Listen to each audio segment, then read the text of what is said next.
I just got back from watching Godzilla vs. Kong, and this is the first movie review that I'm going to be doing here on my channel in a very long time, but hopefully it will be the first of many to come, as I plan on bringing back movie reviews to my channel once again. If you guys would like to see me start doing more reviews for shows, for movies, for video games, whatever else, please hit that like button and let me know in the comments if you'd like to see more of this type of stuff. Now, one of the things about Godzilla vs. Kong that I appreciated is that there was more story for the monsters. This is something that was lacking in some of the previous iterations, such as Godzilla King of the Monsters. I felt like that they didn't give any sort of story necessarily to even like Godzilla.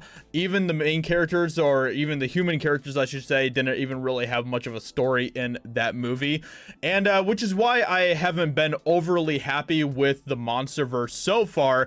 But I will say that Godzilla vs. Kong is my favorite of the Monsterverse movies so far. There was Godzilla 2014, and then there was Kong Skull Island, there was Godzilla King of the Monsters, and now we have Godzilla vs. Kong. And like I said, this is my favorite of the four so far, and I think that they did an excellent job with this movie. They actually made some of the human characters at least a little bit more interesting than they have been in the past. It was one of my complaints of Godzilla King of the Monsters. The human characters in that movie just had nothing interesting, nothing that I should care about with these human characters at all in that movie. And it was another complaint I had about Kong Skull Island as well. None of the human characters I really gave a crap about, besides maybe Tom Hiddleston's character. But besides that, I really didn't give a single crap about any of those characters, especially Brie Larson's character, because she was terrible in that movie. So that leaves us with Godzilla 2014, which some of the human characters were actually fairly decent in that movie. In this movie, some of the human characters are actually pretty good. But the thing, like I said, the thing that I like about this movie, Godzilla vs. Kong, is that they actually gave a little bit more of a drive, a little bit more of a motive to Godzilla and Kong in this movie. There's some really surprising stuff that happens in this movie that I was just blown away by. Some of the things that they do in this movie with these characters and with their story is really awesome, really cool. The fights are amazing in this movie. They are the best fights so far in any of these movies when it comes to these giant kaiju battles and stuff. They are so good in this movie. Of course, it probably helped that I watched it in the IMAX, and obviously in the IMAX, these movies look just way better than they do like on your home screen or whatever else. So you know, with all of that being said, I really did appreciate the fights in this movie. I thought that some of the angles, some of the cinematography was really good when it came to the battles. I thought the visual effects were actually pretty good in this movie as well.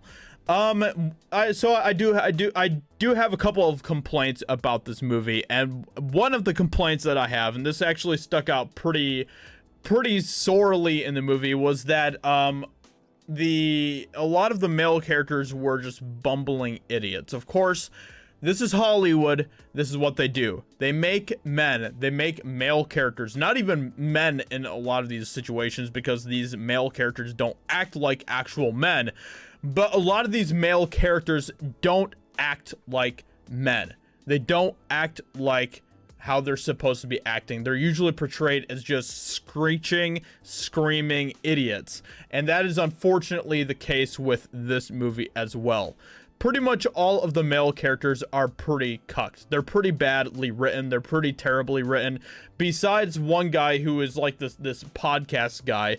And he was a decent character, but in the end, even though he was pretty well set up, they still made him a very whiny, screaming type of character, and I did not really appreciate that at all, especially since it was contrasted so much throughout the movie with this female character who acted like she was super brave all the time. She never screamed at all. She was just like the strongest female character of all time. And I don't really have a problem with strong female characters, but when you are cutting against that by making all of the male characters act like complete buffoons and complete wimps, then we kind of have a problem there. Now, there were some things that I did appreciate about this movie, though. Like I said, the podcaster in this movie, he was actually a really great character, and his story was actually pretty good, because he was actually the guy who, and I could actually relate to him quite a bit, because he was the guy who was, you know, working outside of the system. He wasn't working for the establishment. He wasn't working for all of these giant tech corporations. He wasn't working for CNN or the mainstream media or anything else. He was just a guy doing his own thing and trying to get the truth out there. And everyone snubbed their noses at him. Everyone thought that he was just a crazy person that he shouldn't be listened to. But that didn't stop him from trying to do what was right and trying to get the truth out there. I could relate with that guy quite a bit, because as a YouTuber, someone who, you know, is hated by people in the establishment, in the mainstream media, even people in big tech and social media and everything else, I can relate to that, because I'm just a guy sitting here in front of a camera talking to you guys, trying to continue to put the truth out there, continuing to try to make people aware of what is going on in our culture, and trying to wake people up. I don't want people to be woke. I want people to wake up. I want people to be awake. So that's what I'm continuing to do here on this channel. So I can relate to what that guy was as a character, and I thought that they did a fairly decent job with him as a character in that movie.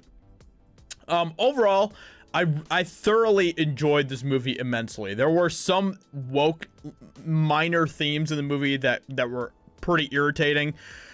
But overall, as a movie, it was very woke free in a lot of ways, and it was just giant monsters just duking it out in all these crazy cities, and in Hong Kong, and in the ocean, and everything else. And the battles were so well done. I do recommend this movie if you are looking for just a great fun movie to watch, just to, you know, just to enjoy some giant monster battles, because at the end of the day, that's all that this movie really is just monster battles, and it was a good time.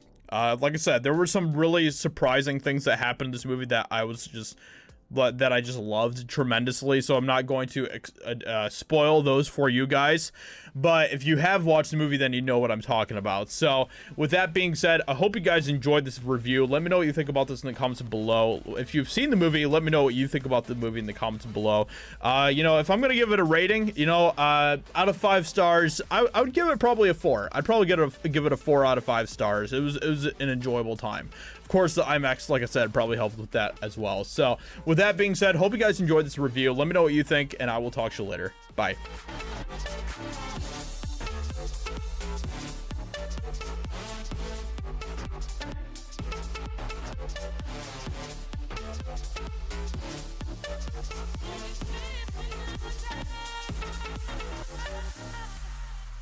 With my heart's desire.